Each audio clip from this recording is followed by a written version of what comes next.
Hey, it's NPR's Book of the Day. I'm Andrew Limbong. When a reporter takes their beat and turns it into fiction, something interesting happens. You get to see what really excites them in their reporting when they have the freedom to do away with, some of the more boring or drier aspects of a true story. Rebecca Armitage has spent some time reporting on the British royal family for the Australian Broadcasting Corporation. And her novel, The Heir Apparent, is about a woman who finds herself the heir apparent of British royalty. And in this interview with NPR's Miles Parks, you can hear Armitage poking at really existential questions about the royal family. What are they really for? What purpose do they hold? And do we need them? That's ahead. This message comes from BetterHelp. The holidays are a time of traditions, like making your grandmother's pudding recipe or watching that movie you've seen 1,000 times. Incorporating therapy into your life can help you take time for yourself during what can be a joyful but sometimes tough time of year. And by caring for yourself, you can show up more for the important moments. This December, start a new tradition by taking care of you. Visit betterhelp.com/NPR for 10% off. This message is sponsored by DSW, the birthplace of the humble brag. Full of all kinds of shoes that get you at prices that get your budget. And when there are never-ending options for every style, mood, occasion, and budget, there is unlimited freedom to play. And that's something to brag about. So go ahead, stock up on fresh sneakers from your favorite brands, or try those boots you always secretly knew you could pull off. Find the shoes that get you at prices that get your budget. DSW, let them surprise you. Okay, I want to level with you here. I am not really a royals person. I've watched maybe a half season of The Crown. I barely know who Meghan Markle is, but I do love a good love story. And while the book we're about to talk about is technically a novel about English royalty, it's also about a question that comes up no matter who you are. What would you give up for love? Your job? The place you live? How about the chance to be the Queen of England? It's this tension that's at the heart of the new novel, The Heir Apparent. The heroine is Lexi Villiers. She's a member of the British royal family who leaves that life behind to become a doctor in Tasmania. Her mother dies in a mysterious boat accident when Lexi is 17. And that event changes her from trying to be the most perfect, aristocratic girl in the world to suddenly rethinking everything. And she moves to the other side of the world and she begins a new life in Australia. On the verge of completing her residency, tragedy strikes her family again. And suddenly, Lexi is heir apparent to the English throne. Author Rebecca Armitage, who spent years reporting on royal families for the Australian Broadcasting Corporation, told me she was fascinated by the social experiment that is the modern monarchy. If you were King Henry VIII, your role is pretty clear because you're the head of government, you're a tyrant, you can do whatever you want, you're England. But these days, there are some slight constitutional responsibilities, but it's largely just symbolic, and you are a tourism draw card. And so there must come a point where you have all this attention and all this pressure on you, but what really is the purpose of your life beyond being a symbol of a nation?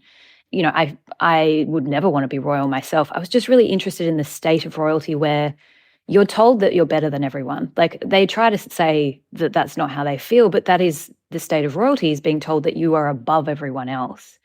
But also, what is your purpose in life? I just think that would do something really interesting to your brain. Well, it also felt like the experience for Lexi is so present in this book that she is a woman, and I think I felt kind of naive reading it because I was reading it and I was telling my wife, I was like, my God, like there is so much eating disorder stuff happening both with her and with her mother. I mean, she talks about when she does end up leaving the royal family, that is like one of the first things she realizes, that she can kind of eat in a way that she wants to, or in a way that doesn't feel so controlled.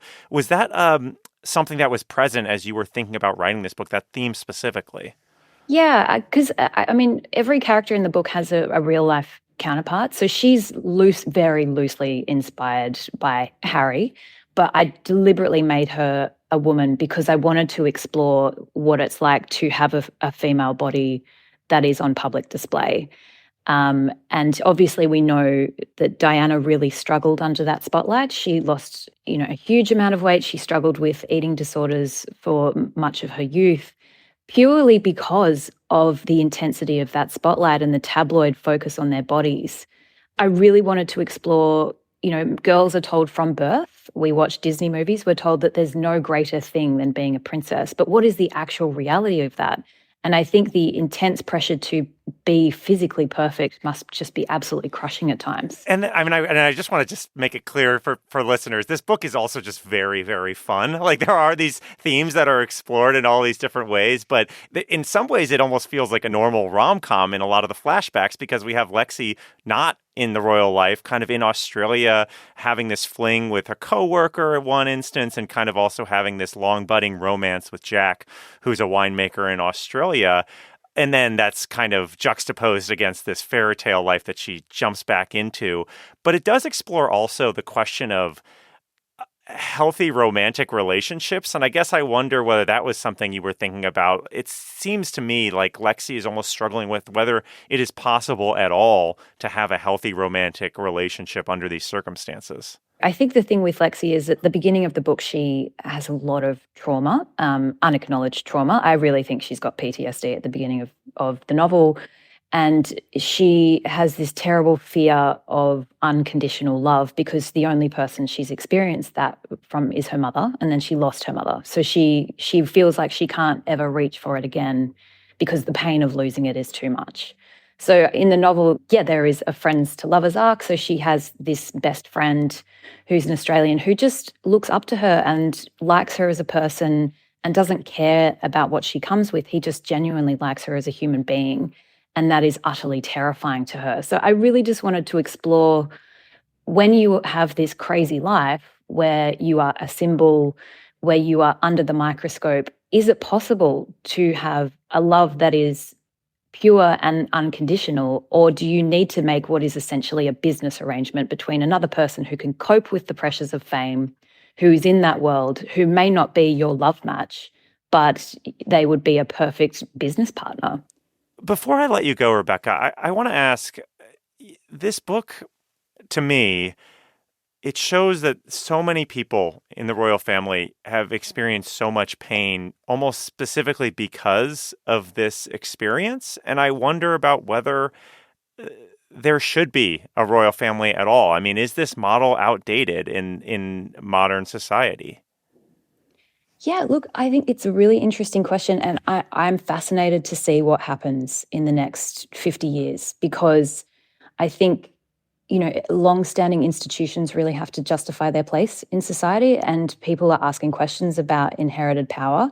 So I'll be fascinated to see what happens. I think if you look at the royal houses in Scandinavia, it's very common if you go to the Netherlands to see a princess riding a bike down the street. They call them bicycle monarchies for that reason, because they're very low key.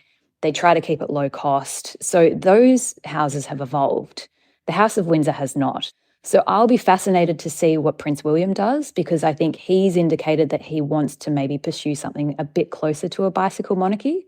So that might help with its survival. But, I don't think there's any guarantees that there will be, a constitutional role for a monarchy 20, 50 years from now. Rebecca Armitage, her fantastic debut novel, The Heir Apparent, is out now. Thank you so much for talking with us. Thank you. It's been so lovely. And just a reminder that signing up for Book of the Day Plus is a great way to support NPR's book coverage and public media. And you'll get to listen to every episode sponsor-free. So please go find out more at plus.npr.org/book of the day.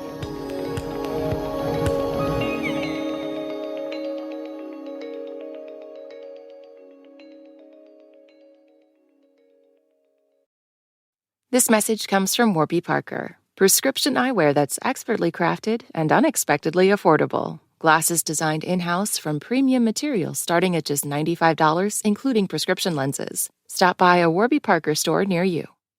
This message comes from Greenlight. Ready to start talking to your kids about financial literacy? Meet Greenlight, the debit card and money app that teaches kids and teens how to earn, save, spend wisely, and invest. Start your risk-free trial at greenlight.com/NPR.